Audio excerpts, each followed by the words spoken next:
감사합니다. 우리 성도 여러분들, 행여 젊었을 때에 가장 가슴에 깊이 저미오는 사랑의 눈빛을 받아본 적이 있습니까?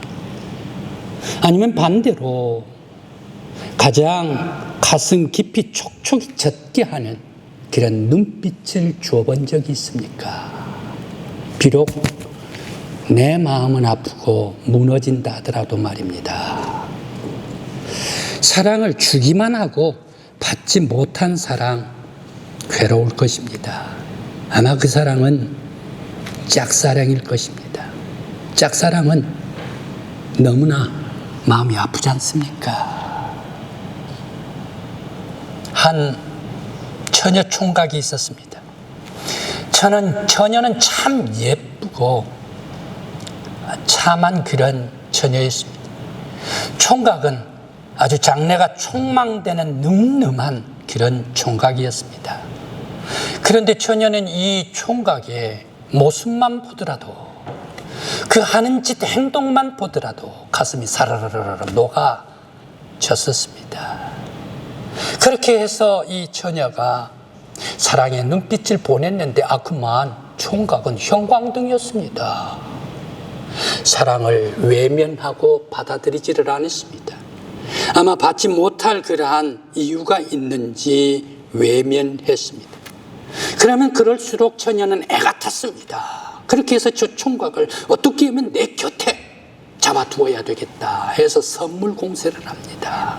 가방도 사주고 넥타이도 사주고 하면서 선물 공세를 했습니다.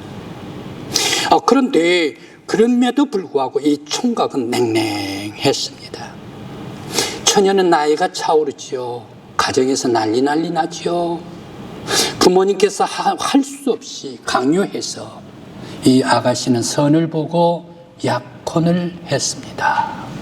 약혼한 이 아가씨가 용기를 내가지고 하루는 총각에게 얘기를 했습니다. 나 좀 보자고 말이야. 그러면서 얘기를 하면서 나는 당신을 아직까지 사랑한단 말이야.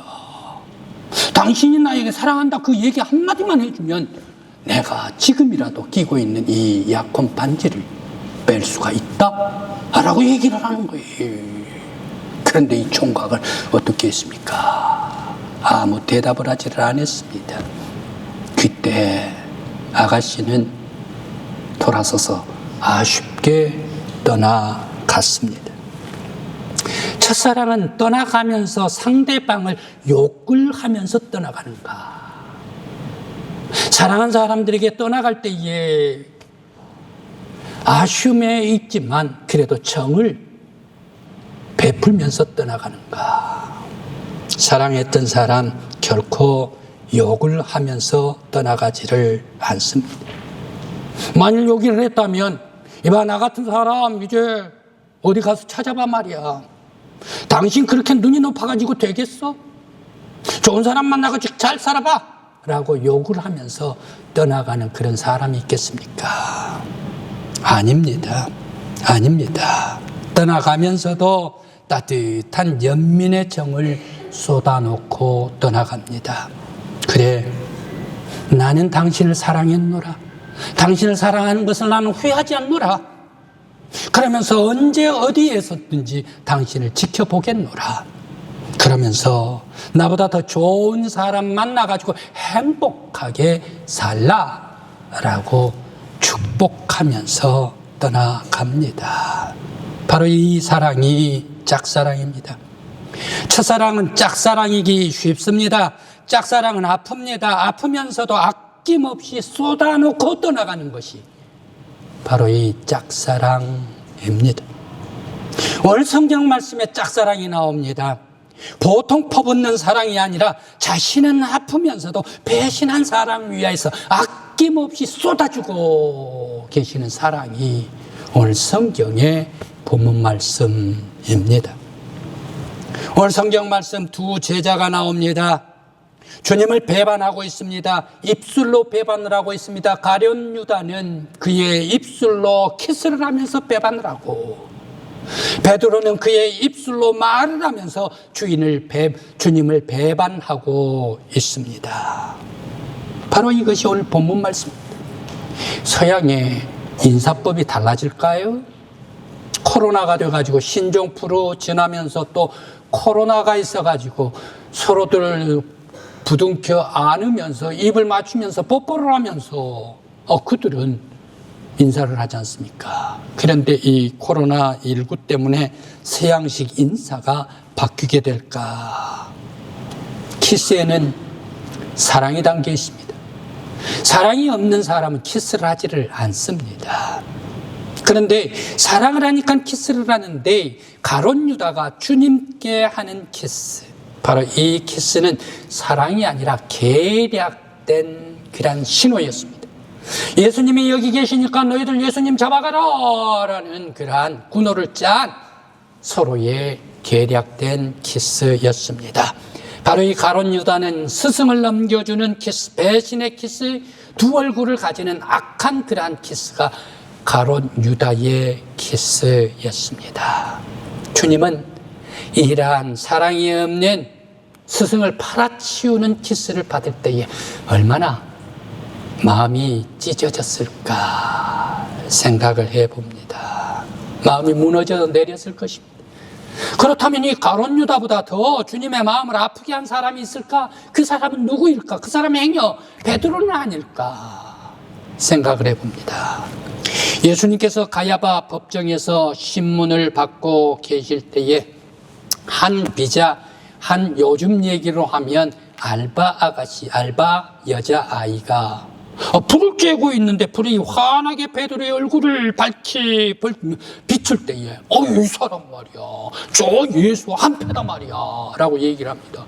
그때 베드로는 깜짝 놀라가지고 아니 이 기집애 무슨 얘기를 하느냐 말이야, 내가 그 사람에게 무슨 같은 패냐 말이야, 너 정신 차리라 말이야 하면서 베드로가 예수를 부인해버리고 말았습니다. 한참 그러고 있는데 또 다른 알바생이 이번에 얘기를 합니다. 분명히 이 베드로 저 예수와 한 패거리요, 한 당이요, 한 물이요 말이야, 분명히 내가 본 것 같소라고 얘기를 합니다.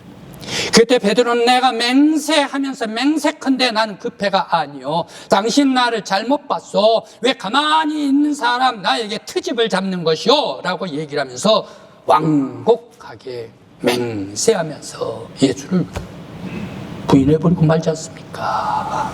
1시간쯤 지나갔는데 다른 사람들이 베드로를 또 쳐다보고 베드로가 소곤소곤 얘기를 하는 것을 들었던 모양이에요.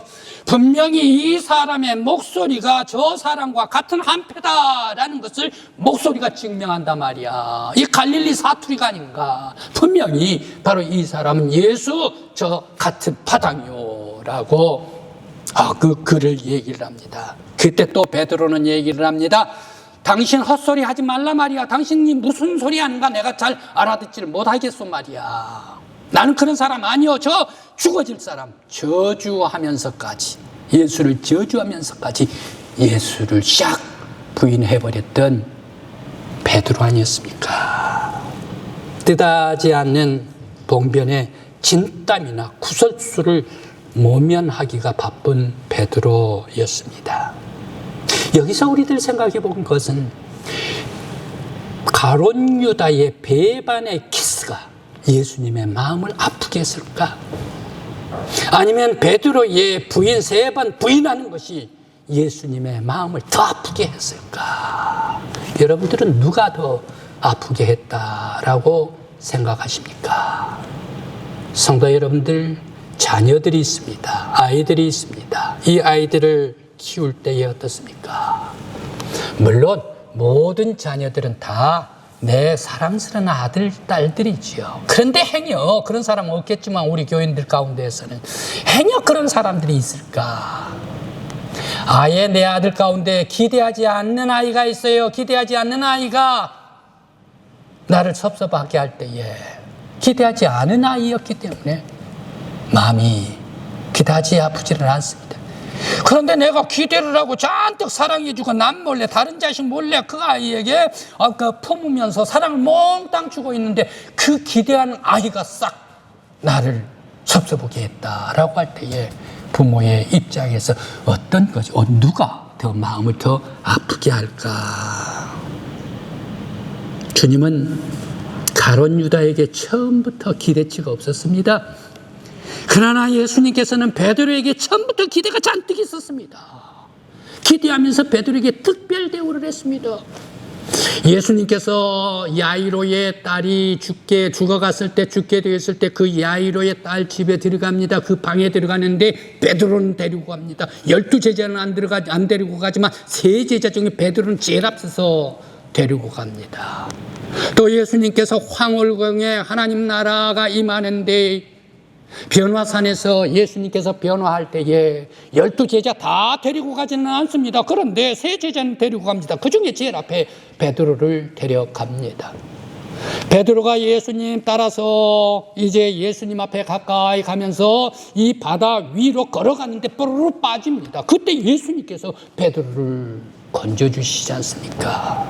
우리들이 잘 아는 나사로, 다 죽어 냄새나는 나사로의 집에 가가지고 다른 제자들은 오지는 않습니다. 베드로는 데리고 가서 나사로의 무덤까지 가서 데리고 갔다. 그뿐만이 아닙니다.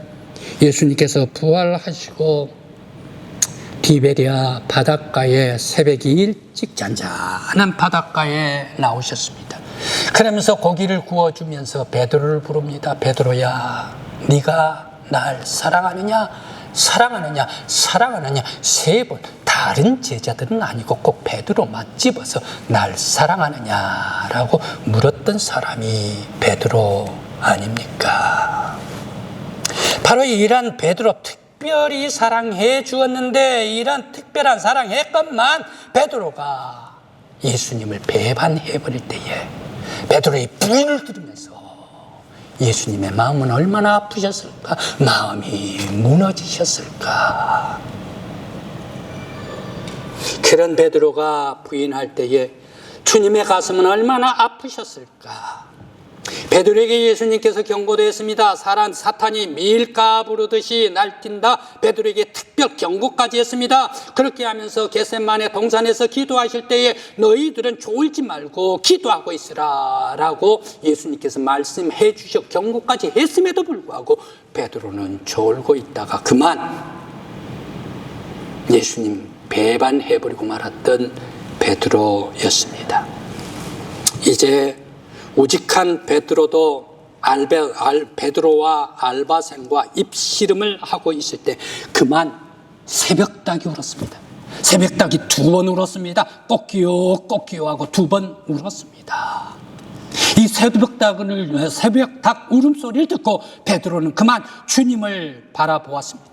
멀리 주님과 떨어져 있었음에도 불구하고 베드로는 주님을 바라보고 주님은 베드로를 바라보면서 동시에 눈이 마주쳤습니다. 주님의 눈빛과 베드로의 눈빛이 마주칠 때 엄청난 스파크가 일어났습니다. 베드로는 주님의 눈빛에 함몰되고 말았습니다. 여기에 엄청난 복음이 있습니다. 놀라운 예수님의 사랑이 바로 이 눈빛 속에서 베드로에게 쏟아지고 있다라는 말씀입니다. 베드로는 왜 하필이면 내가 부인하고 돌아서서 새벽에 이슬에 젖어가지고 몸이 축축이 젖었는데 그러면서 내가 이 쪼그려 앉아가지고 불을 쬐고 있는데 왜 하필이면 불 쬐려고 하고 있는 이 순간에 예수님께서 예언하신 이 닭이 2번씩이나 울었남. 왜 하필이면 울었을까? 바로 이 닭 우는 소리에 베드로가 그날 밤에 닭 우는 소리는 어떤 울음소리였을까? 꼬끼요 꼬끼요 하고 우는 소리였을까? 그건 아니었을 것 같아. 물론 꼬끼요 꼬끼요 하고 닭이 울었겠지요. 그러나 베드로의 귀에 들려오는 그 새벽의 닭 울음소리는 마치 폭포수와 같은 천둥과 같은 닭 울음소리가 아니었을까? 꼬꼬대 꼬꼬 말이야. 베드로의 귀에 울렸을 것이다 생각을 합니다. 그러면서 이 놀라운 천둥과 같은 닭 울음소리에 베드로는 놀라가지고 예수님을 쳐다봅니다. 예수님께서는 이미 기다리고 베드로의 눈빛을 기다리고 있었습니다. 그러면서 주님께서는 베드로의 눈빛을 받아주고 있습니다. 베드로와 예수님, 예수님과 베드로, 가야바 뜰악 법정에서 바로 눈빛이 교차되고 있습니다. 베드로의 눈빛은 어떤 눈빛이었을까요? 예수님을 바라보고 있는 베드로의 눈빛은 어떤 눈빛이었을까요? 민망한, 민구한, 송구한 그런 눈빛이 아니었을까? 그래서 베드로는 예수님을 바라보다가 외면해버립니다. 외면한다고 주님의 시선을 피할 수가 있는가? 주님의 시선은 외면하고 있는 그 자신 위로 계속해서 따라오면서 쏟아지고 있었습니다. 베드로는 다시금 눈을 들어서 예수를 쳐다볼 수가 없었습니다. 네가 닭이 2번 울기 전에 나를 3번 부인할 것이다. 나는 이것밖에 되지를 못하는가? 예수님께서 그렇게 예언까지 했음에도 불구하고 내가 그만 배신해버리고 말았나? 내가 부인해버리고 말았나? 나는 이것밖에 되지를 못한가? 다시는 제자의 입장이 아닌 죄인의 모습으로서 예수님, 법정 앞에 계시는 거룩하신 예수님을 배울 수가 없어서 그만 후다닥 눈을 피하면서 밖으로 도망쳐 나가버리고 말았습니다. 바로 밖으로 나가서 통곡합니다. 주님께서 경고했건만 내가 부인해, 내가 배신해, 내가 이렇게 거룩한 주님을 모른다고 부인할 수가 있는가? 자기 자신이 회개하면서 통곡하기 시작했습니다. 그때 주님의 눈빛은 어떤 눈빛이었을까? 주님은 외면한 베드로 위에 시선을 고정시키시고 문 밖으로 나가기까지 쏟아놓으십니다. 주님의 눈빛은 무슨 눈빛이었을까?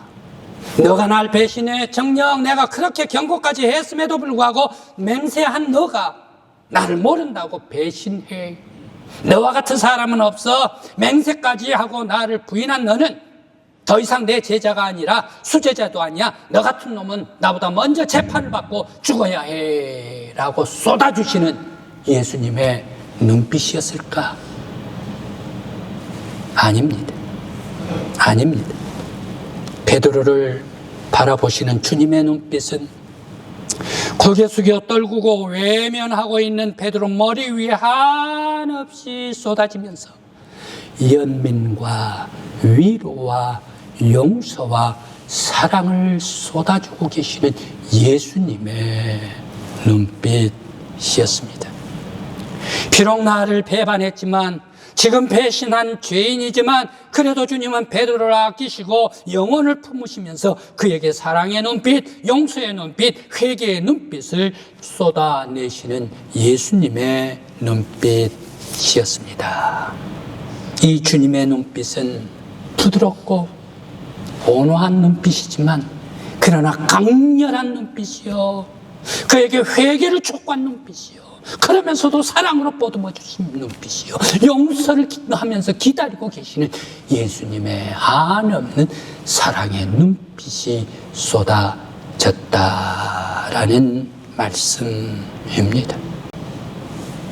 바로 이 예수님의 자기가 그렇게 장담하면서 나는 부인하지 않겠습니다. 모든 사람들은 다 주를 떠나가 버려도 나는 결코 주님을 떠나가지 않겠습니다 라고 장담했던 베드로, 그는 나가서 통곡하기 시작했습니다. 회개합니다. 울기 시작합니다. 가슴을 뜯어내기 시작합니다. 거룩한 예수님을 다시금 바라보기 시작합니다. 베드로가 실컷 울면서 통회하고 새 사람으로 변화되고 있는 베드로였습니다. 여러분, 왜 베드로가 되었습니까? 왜 베드로가 수제자가 되었습니까? 왜 베드로가 거꾸로 십자가에 못 박혀 순교를 당한 베드로가 되었습니까? 베드로가 회개했기 때문에 순교한 베드로가 됐습니까? 수제자가 되었습니까? 맞습니다. 맞습니다. 그러나 그보다 먼저 예수님께서 배신한 베드로 위에 사랑과 용서의 눈빛을 쏟아주셨기 때문에 베드로는, 위대한 베드로가 펼칠 수가 있었다라는 말씀입니다. 오늘 주님의 눈빛은 죄인의 영혼마저도 녹이시며 은총의 빛, 사랑의 빛, 용서의 빛, 구원의 빛을 비춰주셨습니다. 이제 이 주님의 눈빛 사순절 이 기간에 여러분들의 영혼 위에 쏟아주시고 풍성하게 쏟아주심으로 말미암아 새롭게 변화되는 여러분들 되시길 간절히 기원합니다.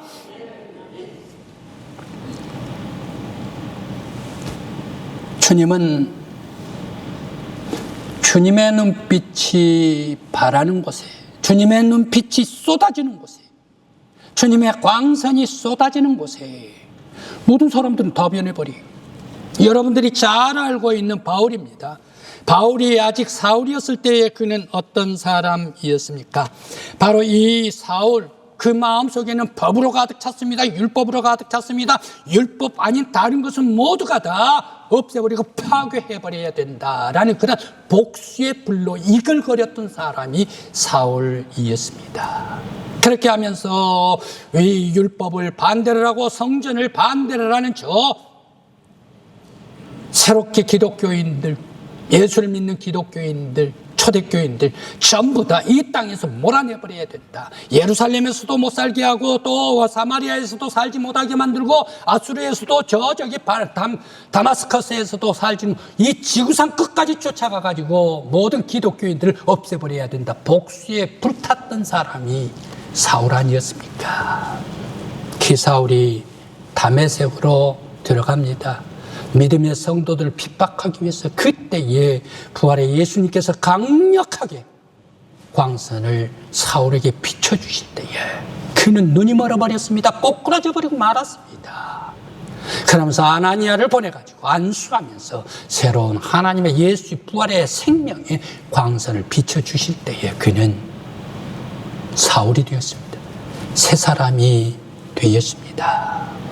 바로 이 예수의 빛이 쏟아지는 곳곳마다 사람을 변화시킵니다.